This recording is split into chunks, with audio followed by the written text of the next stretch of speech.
Hey guys, this is Pragya Srivastav and I welcome you all to my channel Commerce Adda. So, last video में हमने discuss किया था कि human activities को कितने kinds में क्लासीफाई किया गया है. दैट इज़ टू काइंड्स थे, economic activity and non economic activity. Now if you talk about economic activities, तो इकोनॉमिक एक्टिविटीज़ यानी कि वो एक्टिविटी जिन्हें परफॉर्म करके हम इनकम जनरेट करते हैं. मीन्स कोई भी काम हम करते हैं उसके बदले में हमें पैसा मिलता है, बिना पैसे के हम कोई काम करने को तैयार नहीं है, right. And if we talk about non economic activity, तो यहाँ पे हम पैसे के लिए काम नहीं करते, यहाँ पे हम सेल्फ सेटिस्फैक्शन के लिए काम करते हैं, out of care, out of love, out of affection, किसी भी इमोशनल सेंस के अंदर आके अपने लिए कोई काम करते हैं या किसी और के लिए भी कोई काम करते हैं, बदले में हम यहाँ पे इनकम नहीं जनरेट करते, राइट. सो इतना क्लियर था कॉन्सेप्ट आप सबका. और इसके बाद हमने डिस्कस किया था कि इकोनॉमिक एक्टिविटीज़ को फर्दर 3 पार्ट्स में क्लासीफाई किया गया है, that is business, profession and employment. So now आज के वीडियो में हम यही डिस्कस करेंगे कि ये तीनों बिजनेस, प्रोफेशन एंड एम्प्लॉयमेंट क्या होते हैं, इनके क्या कैरेक्टरिस्टिक्स हैं. So guys, stay tuned and yeah, if you like the video then please like, comment, share and subscribe. And if you want to take notes, you can note it down or you can take screenshots, right? So now coming back to the first point, that is business. So business is derived from the word busy. Means आप busy हो, आप daily use term use करते हो कि busy हूँ मैं, right? So business is derived from the term busy, which indicates people are engaged in certain activities. Okay. Now business क्या है, बिजनेस कैसी एक्टिविटी है? बिजनेस एक इकोनॉमिक एक्टिविटी है. क्यों? क्योंकि यहाँ पे पैसा है, पैसे के बिना बिजनेस नहीं है. पैसा मतलब रीढ़ की हड्डी, बैकबोन जिसे हम कहते हैं ना, बिजनेस के लिए money is just like that backbone only. Okay, without which business can't survive. ठीक है, अगर पैसा है तो ही बिजनेस है. That is why business is an economic activity. Now which involves production, processing, sales और exchange of goods and services. Sales या फिर एक्सचेंज हो गुड्स और सर्विसेज का, गुड्स का भी सर्विसेज का भी, at regular basis. Means continuity के साथ. ऐसा नहीं कि आज करेंगे कल नहीं करेंगे. With an aim of earning profit. Business का होल सोल एम या फिर आप कहो प्राइमरी एम, प्राइमरी मोटिव क्या होता है? प्रॉफिट अर्न करना. और ये कब हो सकता है? जब हम रेगुलर बेसिस पे अपने बिजनेस एक्टिविटी को परफॉर्म करें. All right. Now if we talk about कि कौन कौन से एक्टिविटीज़ या कौन कौन से सर्विसेज बिजनेस को फैसिलिटेट करते हैं, तो बिजनेस आपका प्रोडक्शन का भी हो सकता है, प्रोसेसिंग का भी हो सकता है, मैन्युफैक्चरिंग का भी हो सकता है, ट्रेडिंग का भी हो सकता है, गुड्स और सर्विसेज का. ध्यान रखिएगा, बिजनेस में गुड्स और सर्विसेज दोनों की बात की जाती है. गुड्स मतलब कोई भी सामान जो टैंजिबल है, जिसको आप खरीद सकते हैं, बेच सकते हैं, छू सकते हैं. सर्विसेज जिसे आप फील करते हैं, जिसे आप छू नहीं सकते. आप डॉक्टर की जो पेशेंट आपका ट्रीट कर रहा है उसको आप छू नहीं सकते, आप उससे फील करते हो. टीचर पढ़ाता है, आप उससे फील करते हो. ठीक है, तो यहाँ बिजनेस में दोनों चीज़ों में डील कर जाती है, गुड्स की भी और सर्विसेज की भी. अब आपका प्रोडक्शन हाउस है, आप प्रोडक्शन कर रहे हो, सो आपको इंडस्ट्री की भी ज़रूरत है, ट्रांसपोर्टेशन की भी ज़रूरत है, वेयर हाउसिंग की भी ज़रूरत है, आपको बैंकिंग भी चाहिए, आपको एडवर्टाइजिंग भी चाहिए, आपको प्रमोशन भी चाहिए. तो ये सारी चीज़ें बिजनेस में इन्वॉल्व होती हैं कि as a supporting facilities you can say. ठीक है, ये सारे जो एक्टिविटीज़ हैं वो आपके बिजनेस को सपोर्ट करती हैं, फैसिलिटेट करती हैं, राइट.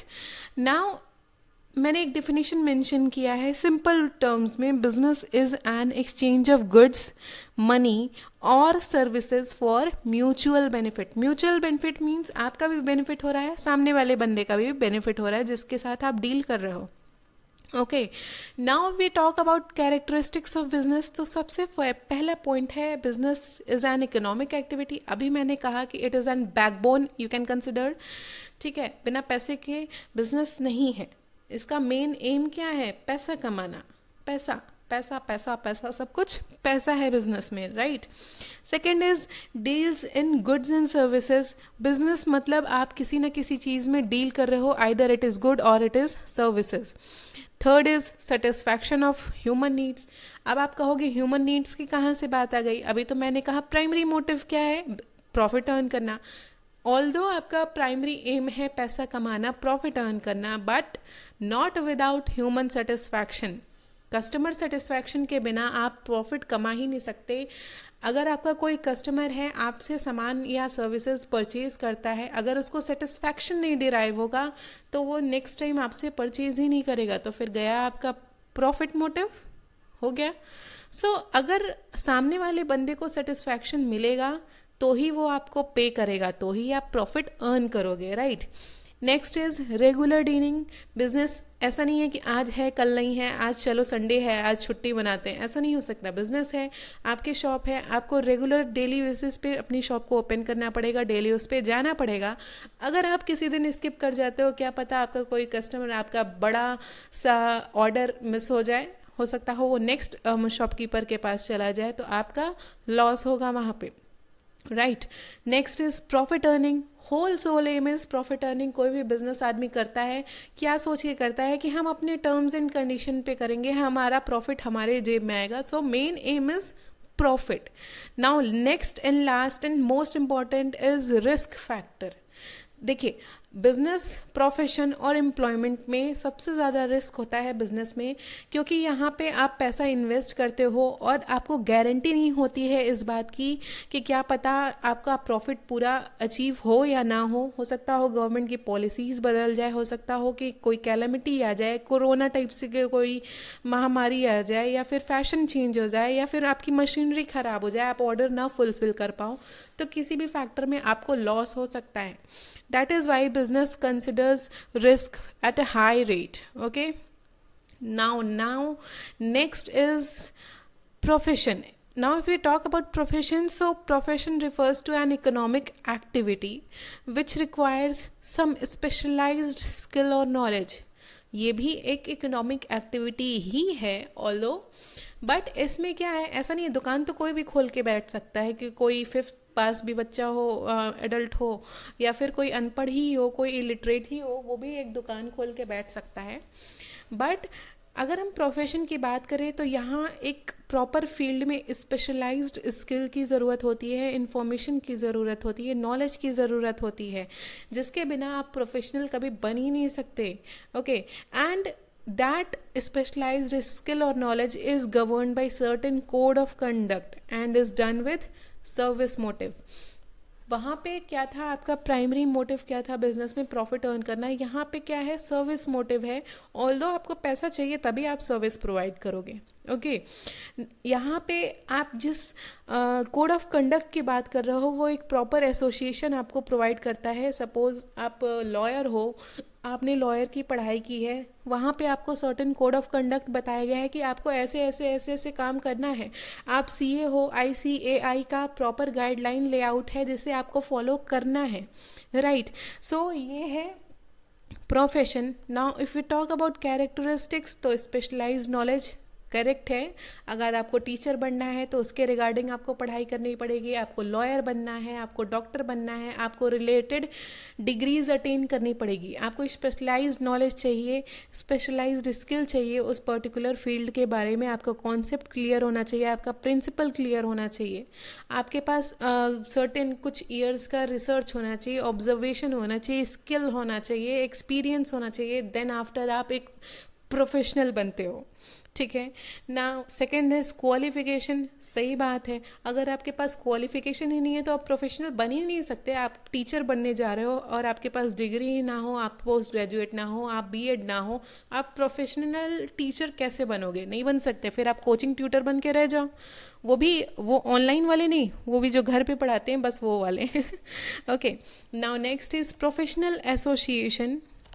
प्रोफेशनल एसोसिएशन मतलब अगर आप स्पेशलाइज्ड नॉलेज की बात कर रहे हो, आप रिसर्च की बात कर रहे हो, आप ऑब्जर्वेशन की बात कर रहे हो, आप क्वालिफिकेशन की बात कर रहे हो, तो जाहिर सी बात है आप किसी इंस्टीट्यूशन या किसी एसोसिएशन के तहत आप अपनी पढ़ाई किए होंगे। उसके तहत आपको certain code of conduct provide किया जाता है, आपको गाइडलाइन प्रोवाइड की जाती है जिसको आपको फॉलो करना होता है।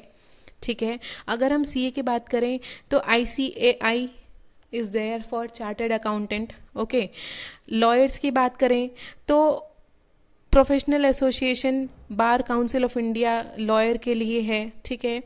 मेडिकल काउंसिल ऑफ इंडिया किसके लिए है? डॉक्टर के लिए है। तो इन सारे जो काउंसिल्स हैं, जो एसोसिएशंस हैं, उसने सर्टेन कोड ऑफ कंडक्ट बता दिया है कि भैया डॉक्टर को ये सारे गाइडलाइन फॉलो करना है, लॉयर को ये सारी गाइडलाइंस फॉलो करनी है, देन आफ्टर आप प्रोफेशनल हो गए। अगर आप फॉलो नहीं करते तो प्रोफेशनल नहीं हो सकते। Next is fees. या सही बात है भैया, आपने इतनी पढ़ाई की है, आपने इतना रिसर्च किया, इतना ऑब्जर्वेशन किया, आपने इतना साल इन्वेस्ट किया है, आप अपनी सर्विस प्रोवाइड कर रहे हो, बदले में आपको फीस तो चाहिए। आप फ्री फोकट का तो नहीं करोगे कोई काम, सही सी बात है। Next is service motive. या फीस भी चाहिए एंड सर्विस मोटिव भी है कि आप सर्व कर रहे हो, डॉक्टर आपको ट्रीट कर रहा है, आपको ट्रीट करने का वो पैसा ले रहा है, that is a service motive. Okay, now next and last category is employment. अगर हम एम्प्लॉयमेंट की बात करें तो भैया नौकरी है, जिसको निश्चिंत जीवन बिताना है उसे गवर्नमेंट जॉब लेके आना है और चैन से सुकून से अपनी बैंक अकाउंट में एक फिक्स डेट को फिक्स सैलरी लेके आ जाना है, ऑल्दो उस नौकरी में आपको कुछ भी करना पड़े, राइट। सो अगर एम्प्लॉयमेंट की बात करें, employment is an occupation where an individual agrees to work for a person और an institution, right, in return of salaries और वेजेस। यहाँ पे आप किसी एक बंदे के लिए या किसी कंपनी के लिए या गवर्नमेंट के लिए आप काम करते हो, आपको प्रॉपर स्ट्रक्चर दिया जाता है, आपको काम प्रोवाइड किया जाता है कि आपको ये काम करना है, देन आफ्टर आपको सैलरी, आपको वेज दिया जाएगा, आपको रेम्यूनरेशन दिया जाएगा, राइट। यहाँ पे क्या है, एम्प्लॉयर और एम्प्लॉय के बीच में कॉन्ट्रैक्चुअल रिलेशन होता है। एम्प्लॉयज़ को एम्प्लॉयर जॉब असाइन करता है कि हाँ आपको ये काम करना है, आपको ये रिपोर्ट सबमिट करनी है। हो सकता है कि आपके काम को रीचेक भी किया जाए, फिर आपको कुछ सुनना भी पड़ जाए अगर गलत हुआ तो, लेकिन आपको चुप रह के चुपचाप सुनना है, अपना काम करना है और आपको सैलरी लेके अपने घर आना है। दैट इज़ एम्प्लॉयमेंट, नौकरी। यहाँ पे एक सबसे बड़ा प्लस पॉइंट क्या होता है कि यहाँ रिस्क फैक्टर नेग्लिजिबल है, नो है, मीन्स नो के बराबर है। सी अभी कोविड था, गवर्नमेंट एम्प्लॉयज़ को कोई टेंशन नहीं था, क्यों? क्योंकि फिक्स डेट को उनकी सैलरी आ जानी थी, उन्हें कोई टेंशन नहीं था, ठीक है। So this is the major plus point in that employment of, if you talk about government sector specially. Okay, यहाँ पे एम्प्लॉयर के हिसाब से आपको काम परफॉर्म करना है, आपकी अपनी मर्जी नहीं चलेगी कि जो मन में आया वो कर दिए, ऐसा नहीं हो सकता, आपको एम्प्लॉयर के हिसाब से ही चलना होगा, right? So these are the three categories of economic activities. First one is business, second is profession, and third is employment. I hope guys कि आपको ये डिफरेंस, आपको कैरेक्टरिस्टिक्स समझ में आए होंगे। एंड इफ़ आए, then please like, comment and share and subscribe, and thank you for listening me guys.